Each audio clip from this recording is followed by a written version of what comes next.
Today I stand before you to express my outrage and disappointment at the brutal incompetence of the INSAS rifle, a weapon that has been touted as the pride of Indian defense research. But the reality is far from it. The INSAS rifle has been a symbol of shame, a testament to the failure of our defense research establishments to provide our soldiers with a reliable and effective weapon.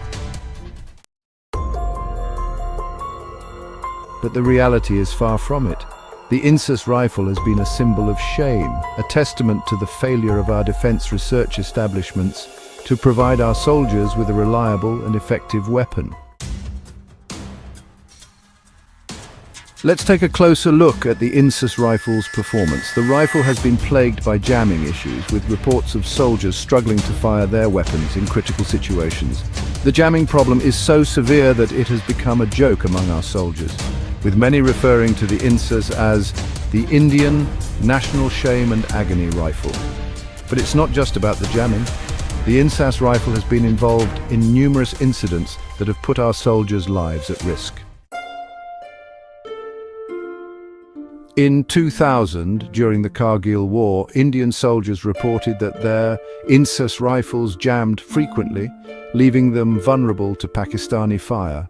In 2010, during a counterinsurgency operation in Jammu and Kashmir, an INSAS rifle jammed, resulting in the death of a soldier. And in 2017, during a training exercise, an INSAS rifle exploded, injuring several soldiers.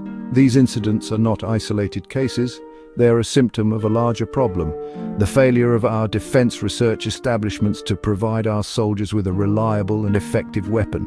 The INSAS rifle has been in service for over 2 decades, and yet it still poses a grave danger to our soldiers. In 2018, a parliamentary committee report revealed that the INSAS rifle had a failure rate of 30%, with many rifles malfunctioning during testing. The report also highlighted the lack of quality control and testing procedures which had led to the rifle's poor performance. In 2020, a study by the Indian Army's own research and development establishment found that the INSAS rifle was prone to jamming and had a high rate of misfires. The study recommended that the rifle be phased out and replaced with a more modern and reliable weapon. But despite these reports and recommendations, the INSAS rifle remains in service, putting our soldiers' lives at risk.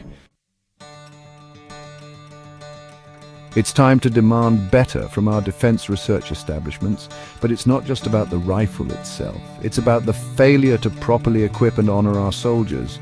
Our soldiers are the backbone of our nation's defense, and yet they are forced to use a weapon that is unreliable and ineffective. They are forced to put their lives on the line without being provided with the tools they need to succeed.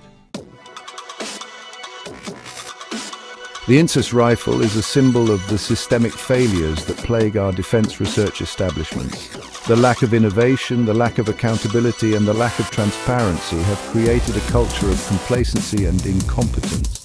It's time to shake things up, to demand better from our defense research establishments. We need to invest in modern technologies like advanced materials and digital engineering to accelerate our weapon development process.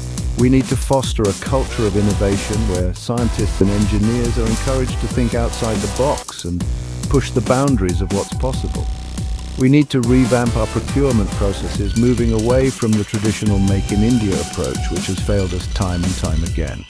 Instead, we should focus on collaborative research and development with global partners, leveraging their expertise and technologies to accelerate our own progress. And finally, we need to hold our defense research establishments accountable for their failures. We need to demand transparency, accountability, and results. We need to recognize that the INSAS rifle is not just a failed weapon, but a symbol of our failure to honor and respect our soldiers. In conclusion, the INSAS rifle is a brutal reminder of the incompetence of our defense research establishments. It's a shame that we cannot afford to ignore.